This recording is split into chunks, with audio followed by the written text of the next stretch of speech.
മഹാലക്ഷ്മി സീരിയലിൻ്റെ പുതിയൊരു എപ്പിസോഡിലോട്ട് എല്ലാവർക്കും സ്വാഗതം. അങ്ങനെ മേഘനാഥൻ്റെ നിർദ്ദേശപ്രകാരം ഉണ്ണി മഹാലക്ഷ്മിയെ കാണാൻ വേണ്ടി മഹാലക്ഷ്മിയുടെ ക്യാബിനകത്തോട്ട് വരുന്നുണ്ട്.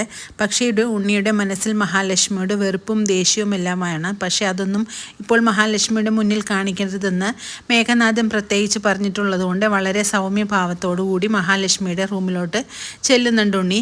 അന്നേരം ഉണ്ണിയെ സ്വീകരിച്ചിരുത്തുന്നുണ്ട് മഹാലക്ഷ്മി. എന്നിട്ട് പറയുന്നു, എന്താ കാര്യം, എന്തിനാ വന്നത്, ഇങ്ങോട്ടൊന്നും വരാറേയില്ലല്ലോ, ഇപ്പം എന്ത് പറ്റി എന്നൊക്കെ ചോദിക്കുന്നുണ്ട് മഹാലക്ഷ്മി. അന്നേരം പറയും, ഏടത്തി എന്നോട് ക്ഷമിക്കണം, എനിക്ക് ഇതുവരെ ചെയ്തതെല്ലാം തെറ്റായെന്ന് എനിക്കിപ്പോൾ മനസ്സിലായി.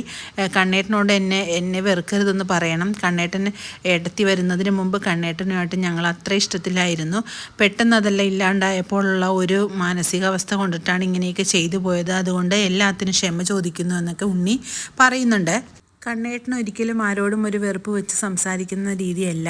കണ്ണേട്ടനോട് എല്ലാവരും നല്ല ആത്മാർത്ഥമായിട്ട് നിന്നാൽ കണ്ണേട്ടൻ ചങ്ക് പറിച്ചു തരും എന്നുള്ള കാര്യം ഉറപ്പാണെന്നുള്ള കാര്യം നിങ്ങൾക്കെല്ലാം അറിയാവുന്നതല്ലേ. പിന്നെ ഞാൻ വന്നതിന് ശേഷം എന്തിനാണ് കണ്ണേട്ടനോട് ഇത്ര ദേഷ്യം എല്ലാവരും കാണിക്കുന്നത് എന്നൊക്കെ മഹാലക്ഷ്മി പറയുന്നുണ്ട്. എന്താണെങ്കിലും നിങ്ങളെല്ലാവരും നല്ല രീതിക്ക് നിന്ന് കണ്ണേട്ടൻ്റെ അടുത്ത് നിന്ന് നിങ്ങൾക്ക് നല്ല ഗുണങ്ങൾ തന്നെ ഉണ്ടാവുള്ളൂ എന്നൊക്കെ ഉണ്ണിയോട് പറയുന്നുണ്ട്. നീ കരുണയുടെ കാര്യങ്ങളെല്ലാം നല്ല രീതിയിൽ നോക്കുകയും ചെയ്യണം, അവളോട് നല്ല രീതിയിൽ പെരുമാറുകയും ചെയ്യണം. കരുണയ്ക്ക് കുറച്ച് മുൻകോപം കൂടുതലുണ്ടെങ്കിലും അവൾ പാവമാണെന്നൊക്കെ ഇങ്ങനെ പറയുന്നുണ്ട് മഹാലക്ഷ്മി. അതെല്ലാം കേൾക്കുമ്പോൾ ഞാൻ അതെല്ലാം ഇനി ശ്രദ്ധിച്ചോളാം ഏട്ടത്തി എന്നൊക്കെ പറഞ്ഞുകൊണ്ട് ഉണ്ണി അവിടെ നിന്നും പോവുകയാണ്. പിന്നെ മഞ്ജുവിനെയാണ് കാണിക്കുന്നത്. മഞ്ജു മേഘനാഥൻ്റെ ഓരോ ചെയ്തികളെല്ലാം മനസ്സിൽ ഓർത്തുകൊണ്ടിരിക്കുകയാണ്.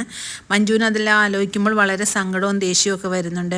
അവളെ കല്യാണം കഴിച്ച് കൊണ്ടുവന്നതും മേഘനാഥനെ അവിടെ നിന്ന് നാട്ടുകാരെല്ലാം കൂടെ മാനസയുടെ വീട്ടിൽ നിന്ന് പിടിക്കുന്നതും എല്ലാം മനസ്സിലിങ്ങനെ ആലോചിക്കുന്നുണ്ട്. ആ സമയം മേഘനാഥൻ അങ്ങോട്ട് വരുന്നുണ്ട്. നിനക്ക് പിയുടെ എല്ലാം ഇത്ര വലിയ ആലോചന എന്താണ് മഞ്ജു എന്നൊക്കെ ചോദിക്കുന്നു. ഇല്ല, ഞാൻ വെറുതെ ഇങ്ങനെ ഇരുന്ന് ആലോചിച്ചിട്ടിരിക്കുക എന്നെല്ലാം പറയുന്നു. അങ്ങനെ മേഘനാഥൻ പറയുന്നുണ്ട്, നിനക്ക് സന്തോഷമുള്ളൊരു വാർത്തയാണ് ഞാൻ പറയാൻ പോകുന്നത് എന്ന് പറയുന്നു. എന്നിട്ട് പറയുന്നു, മഹാലക്ഷ്മിയുടെ കഥ ഇന്നുകൊണ്ട് തന്നെ തീരും, അതുകൊണ്ട് നീ സന്തോഷമായിട്ടിരുന്നോളൂ എന്നൊക്കെ പറയും. അത് കേൾക്കുമ്പോൾ മഞ്ജു പറയുന്നുണ്ട്, ഇനിയെങ്കിലും നിങ്ങളെല്ലാം ഇതെല്ലാം നിർത്തിയിട്ട് നിങ്ങളുടെ കാര്യങ്ങൾ മാത്രം നോക്കിപ്പോ, അവരെ വെറുതെ വിടൂ, അവരെങ്ങനെയെങ്കിലും ജീവിച്ചോളും, നിങ്ങൾ നിങ്ങളുടെ കാര്യം നോക്കി ജീവിക്കുന്നൊക്കെ പറയുമ്പോൾ മേഘനാഥൻ ചോദിക്കും, നിനക്കെന്താ ഇപ്പോൾ പ്രത്യേകിച്ചൊരു അവരോടൊരു ഇഷ്ടം, നിനക്കിപ്പോൾ എപ്പോഴും അവരെ പറയുമ്പോഴില്ല അവരുടെ ഭാഗത്താണല്ലോ നിന്ന് സംസാരിക്കുന്നത് എന്നൊക്കെ മേഘനാഥൻ പറയുന്നുണ്ടെങ്കിലും മഞ്ജു അതിനൊന്നും മറുപടി പറയുന്നില്ല.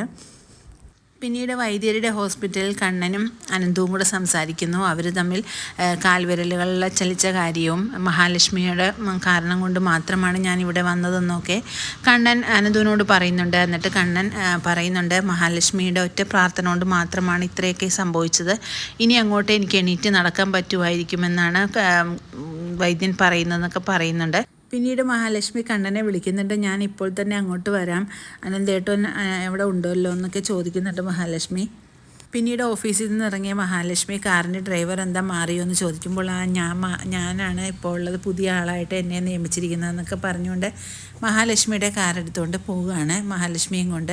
അങ്ങനെ മഹാലക്ഷ്മി എന്നും പോകുന്ന വഴികളെല്ലാം മാറി വേറൊരു വഴിയെ കൂടെയൊക്കെ പോകുമ്പോൾ അതിനെക്കുറിച്ചൊക്കെ മഹാലക്ഷ്മി തിരക്കുന്നുണ്ട്. ഇതെന്താണ് ഈ വഴി പോകുന്നതെന്നൊക്കെ ചോദിക്കുന്നുണ്ട്. അപ്പോൾ പറയുന്നത് അതൊക്കെ അവിടെ ബ്ലോക്ക് ആയതുകൊണ്ടിട്ടാണ് ഇതിലേ പോകുന്നതെന്ന് പറയുന്നു.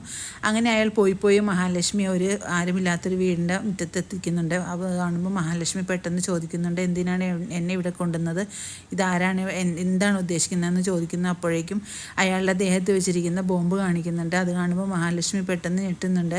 അതേസമയം തന്നെ അങ്ങോട്ട് മാർക്കോയും കൂട്ടരും വന്ന് മഹാലക്ഷ്മിയെ രക്ഷപ്പെടുത്തുന്നുണ്ട്. അയാളുടെ ദേഹത്തിരിക്കുന്ന ബോംബ് മേഘൻ്റെയും കാറിൽ അറിയാതെ കൊണ്ട് വെക്കുന്നുണ്ട്, മേഘൻ അറിയാതെ. അങ്ങനെ മേഘനാണ് പിന്നീട് അപകടം സംഭവിക്കുന്നത്. ഇനിയുള്ള എപ്പിസോഡുകളാണ് നമുക്കതെല്ലാം കാണാൻ കഴിയുന്നത്. പുതിയൊരു എപ്പിസോഡിനായി നമുക്ക് കാത്തിരിക്കാം.